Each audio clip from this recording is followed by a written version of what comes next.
மீனாட்சி, நான் வீட்டுக்கு போயிட்டு அப்படியே பிள்ளைகளையும் வீட்டில் விட்டுட்டு வந்துடுறேன். நீ இங்கேயே இரு. நான் வீட்டுக்கு போயிட்டு உன் பிள்ளைங்க என் பிள்ளைங்க எல்லாரையும் ஒரே வீட்டில் விட்டுட்டு அவர்கிட்ட சொல்லி பார்த்துக்க சொல்லிட்டு வந்துடுறேன். என்ன, யார்கிட்டையுமே சொல்லாமல் கொள்ளாமல் வேற வந்துட்டோம்.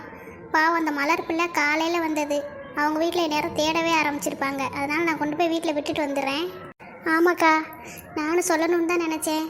இந்நேரம் அந்த பிள்ளை வீட்லேயும் தேட ஆரம்பிச்சிருப்பாங்க. நீங்களும் போய் வீட்டில் சொல்லிவிட்டு பிள்ளைகளெல்லாம் ஒரே வீட்டில் இருக்க சொல்லிட்டு வாங்க. ஆமாம் மீனாட்சி, எல்லா பிள்ளைகளையும் ஒரே இடத்துல இருக்க சொல்லிவிட்டு நைட்டுக்கு சமைச்சு கொடுத்துட்டு நான் நமக்கும் சமைச்சு எடுத்துக்கிட்டு வரேன். சரிக்கா. சத்யா வரட்டும். சத்யா வரவும் அவளையும் மலரையும் நான் கூட்டிகிட்டு போகிறேன் வீட்டுக்கு. சரிக்கா, கூட்டிகிட்டு போ. மறக்காமல் எங்கள் வீட்டில் 2 வானரம் இருக்கே, அதை சண்டை போடாமல் ஒழுங்காக இருக்க சொல்லுங்கள். காலையில் நான் வந்துடுவேன்னு சொல்லுங்கள் அதுக்கிட்ட. சரி மீனாட்சி, காலையில் நீ போயிட்டு வா, நான் இங்கே இருக்கேன். அக்கா, காலையில் நம்ம இருக்கணுங்கிற அவசியம் இருக்குமான்னு கூட தெரியல. ஏன்னா எப்படியும் இவன் நம்மளை இருக்க விட மாட்டா. என் பிள்ளையை நானே பார்த்துக்கிறேன், உங்கள் வேலையை பாருங்கன்னு தான் சொல்லுவாள். அதனால் நம்ம பார்ப்போம். இன்றைக்கி நைட்டு ஒரு நைட்டுக்கு இங்கே தங்குவோம். அதுக்கு மேலே அவள் எப்படி நடந்துக்கிறான்றதை பார்த்து தான் நம்ம இங்கே இருக்கவே முடியும். அதான் வந்துட்டால, அவள் பார்த்துப்பா.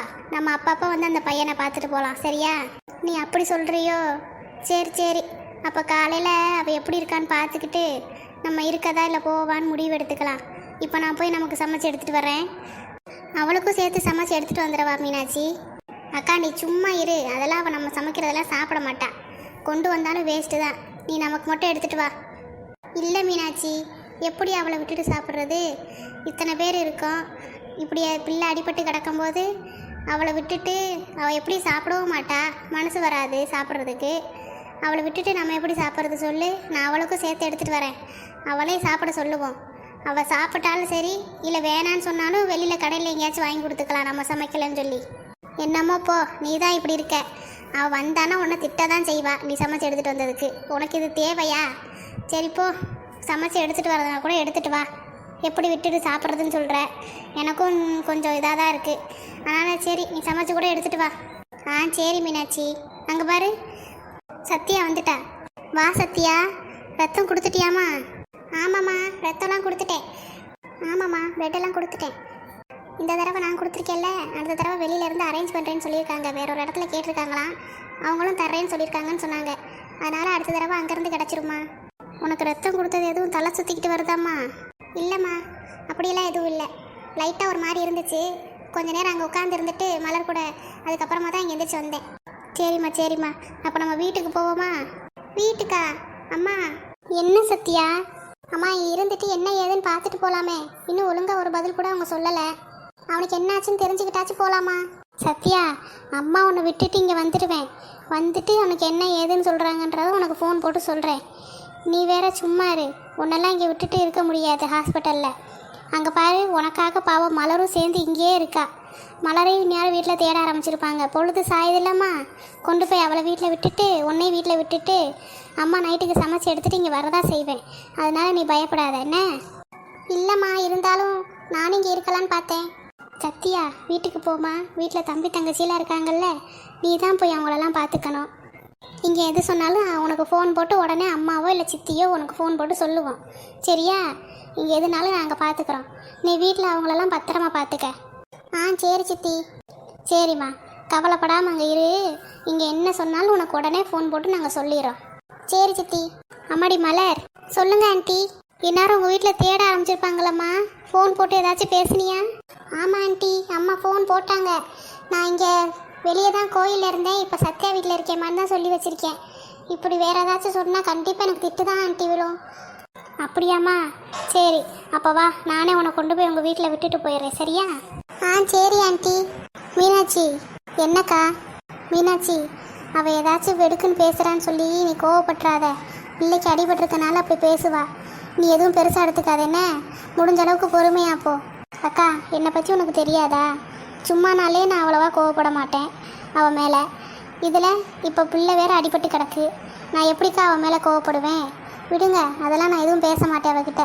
சரிம்மா மீனாட்சி, ஏதாச்சும் தேவைன்னா நீ போய் வாங்கிட்டு போய் கொடு. சரியா? நீயும் பத்திரமாயிரு. சரிக்கா, நீ போயிட்டு வா. நீ போயிட்டு சீக்கிரம் வா, நான் இங்கே பார்த்துக்கிறேன். சரி மீனாட்சி, அப்போ நான் கிளம்புறேன். சரிக்கா. நான் வீட்டில் கொண்டு போய் சத்யாவையும் மலரையும் விட்டுட்டு அந்த பக்கத்தில் இருக்க பிள்ளைகிட்ட தான் சொல்லிட்டு வரணும். பிள்ளைகளை பார்த்துக்கங்கம்மா, நாங்கள் காலையில் வந்துடுவோம்னு. ஆமாக்கா, உங்கள் வீட்டு பக்கத்தில் இருக்கவங்க கிட்டலாம் கொஞ்சம் சொல்லி வச்சுட்டு வாங்க, பிள்ளைகளை பார்த்துக்க சொல்லி. சரிம்மா சரிம்மா, அதெல்லாம் நான் சொல்லி வச்சுட்டு தான் வருவேன். சின்ன பொண்ணுக்கிட்ட சொன்னால் போதும், அந்த பிள்ளை நல்லா பார்த்துக்கும். சரிக்கா, அப்போ நீ கிளம்பு, நான் இங்கே பார்த்துக்கிறேன். சரிம்மா, அப்போ நான் கிளம்புறேன். அம்மாடி சத்யா, மலர், வாங்கம்மா கிளம்புவோம். வரேம்மா. சித்தி. என்ன சத்யா? நான் கிளம்புறேன் சித்தி, நீங்கள் எதுவாக இருந்தாலும் எனக்கு ஃபோன் போட்டு சொல்லுங்கள். சரிம்மா சத்யா, நீ எதுவும் கவலைப்படாத, நான் எதுவாக இருந்தாலும் உனக்கு ஃபோன் போட்டு சொல்கிறேன், சரியா? சரி சித்தி. ஆண்டி, அப்படியே நானும் கிளம்புறேன். சரிம்மா, பார்த்து போயிட்டு வா. சரி ஆண்டி, நான் வரேன். அம்மா வாங்க போகலாம். சரிம்மா சத்யா, வா கிளம்புவோம். அக்கா நீ பார்த்து போயிட்டு வா என்ன? சரிம்மா மீனாட்சி, நான் போயிட்டு வரேன். நீயும் பார்த்து பத்திரமா இரு.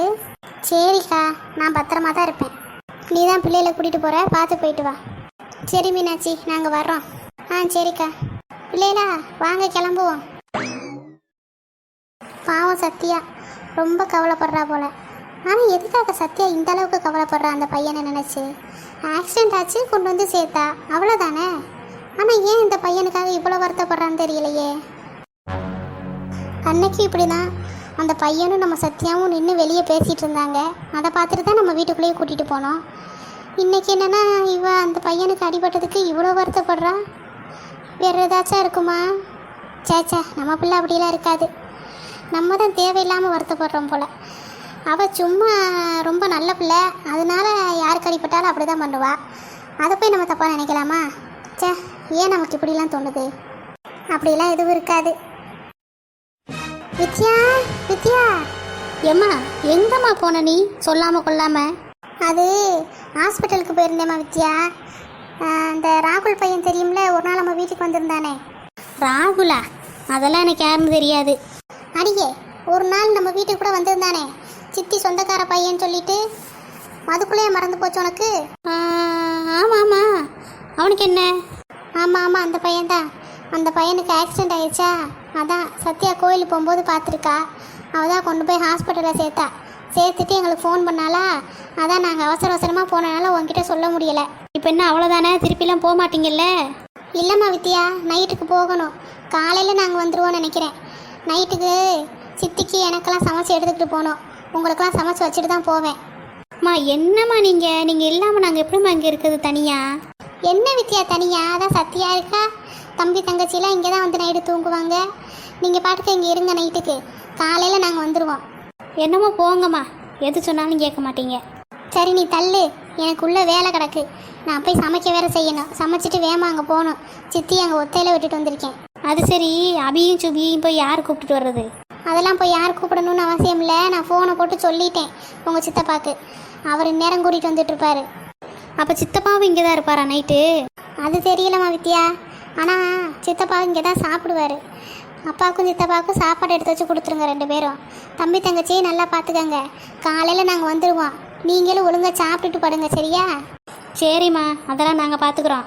நீங்கள் அங்கே பத்திரமா இருங்க. சரி சரி, வா வந்து எனக்கு உதவி பண்ணு. பாவம் பிள்ளை காலையிலேருந்து ஆஸ்பத்திரியிலே இருந்திருக்கா. அவள் போய் கொஞ்ச நேரம் படுக்கட்டும். எதுக்கு எடுத்தாலும் அவளுக்கு மட்டும் ஒரு சலுகை, என்னை மட்டும் வேலை வாங்கிக்கிட்டே இருங்க. வா வித்யா, கோவப்படக்கூடாதுன்னு நினைக்கிறேன். வெட்டி அடி வாங்கிறாத. போங்க வாரேன். சத்யா, அந்த பையனுக்கு எப்படி அடிபட்டுச்சு? அது ஆக்சிடென்ட் ஆயிடுச்சு. நான் பார்த்தேன், அதனால கொண்டு போய் ஹாஸ்பிட்டலில் சேர்த்தேன். சரி சரி. ஆமாம், ஆஸ்பத்திரியில் தானே இவ்வளோ நேரம் சும்மா இருந்திருப்ப. அவங்கள பாரு, உன்னைய போய் நம்பிக்கிட்டு ஆஸ்பத்திரியில் இருந்தியா, அதனால களைச்சி போயிருப்பியா, அதனால நீ போய் ரெஸ்ட் எடுக்கணுமா. நாங்கள் வீட்டில் இருந்தோமா, அதனால சொகுசாக இருந்திருப்போமா, உடனே நான் வந்து வேலை பார்க்கணுமா? இதெல்லாம் எந்த ஒரு நியாயம் சொல்லு? ஒழுங்காக நீயும் வந்து வேலையை பாரு சொல்லிட்டேன். இங்கே பாரு வித்யா, ஏற்கனவே நான் கடுப்பாக இருக்கேன். நீ வேறு ஏதாச்சும் சொல்லி என்கிட்ட அடி வாங்கிறாத, ஓடிடு. நான் போய் ரூமில் படுக்க போகிறேன். உன்னால் முடிஞ்சா அம்மாவுக்கு வேலை பார்த்து கொடு, இல்லைன்னா விடு. என் உயிரை வாங்காத. என்ன இவ என்னைக்கு இல்லாமல் இன்னைக்கு இந்த வெடி வெடிச்சிட்டு போகிறா? என்னமோ நடந்திருக்கே, சொல்ல மாட்டேங்கிறா. கண்டுபிடிக்கிறேன். அம்மா பாத்திரத்தை போட்டு உடைக்க ஆரம்பிச்சிட்டா. உள்ளே ஓடிடுவான்.